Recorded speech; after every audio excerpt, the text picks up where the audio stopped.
Wildfires raging out of control right now in Texas. A raging wildfire already killing 2 people in the state of Colorado. Summer is wildfire season. Now, this is a libertarian show, but even many libertarians say fighting fires is one of the few things that government must do. Who's going to do it if not government? Well, private companies, that's who. You probably don't know that nearly half the people the federal government uses to fight wildfires work for private companies. It's a myth that firefighting must be done by governments. In some parts of America, if your house catches fire, it's a private business that'll come to put it out. Hugh Futrell is assistant chief of a privately run fire department in Georgia. So how does this work? The house catches fire, you put it out, and then you send them a bill? It can work that way, but generally folks pay us ahead of time. They subscribe for our services. This helps lower their insurance rates. The insurance company, when they buy homeowners insurance, often says you better get covered. Yes, and that helps lower their insurance rate, which means they save money. And in fact, the amount of money they save on their insurance actually pays for the subscription fee, plus they get to pocket some. Sometimes, but not always, but sometimes. Almost always. Your fees are about, if your house is worth $100,000, about $100 per year. If it's a $300,000 house, $320 per year. Yep. And is that cheaper than what other people pay in taxes for their fire department? Yes, it is cheaper. And when you look at our overall budget for doing 3 services, fire, EMS, and security, we're lots cheaper than most of the government.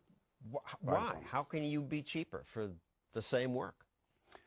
It comes in being efficient with what you do and watching how you spend your money and stuff. And our board of directors are a bunch of great guys who have business experience, and that really helps and saves a lot of money for folks. You often pay less for a fire truck. Yes, we do.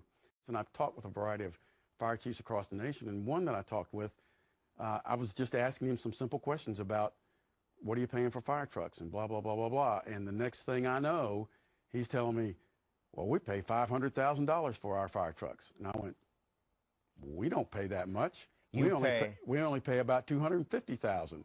What's the difference? The difference was about an extra 4 to 6 inches on the length of the cab of the truck where the firefighters ride and air ride seats.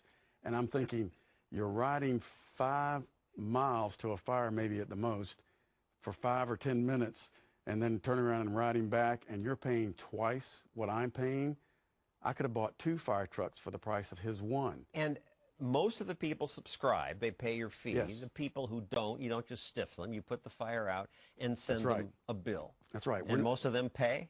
Yes. And we're under no legal obligation to respond, but we do respond simply because we want to help people. We're firefighters. We want to do what's right. Our EMS crews, the whole 9 yards, we want to get in there and help people. So we do, and then we go through a billing company who actually sends them the bill. And unfortunately, that can literally be tens of thousands of dollars depending on the amount of time and hours and what's involved. So it's smarter to pay up front. It's much smarter. It's cheap. It lowers your insurance rates. It helps you out. And what else do you do that's more efficient than government departments? Well, mostly it's the fact that we're very entrepreneurial. We are open to ideas as to how we can expand our services. We had a local company wanted us to provide 3 levels of service for them: a first response fire, a first response medical, and a security service. And we talked with them a little bit, got their ideas of what they wanted.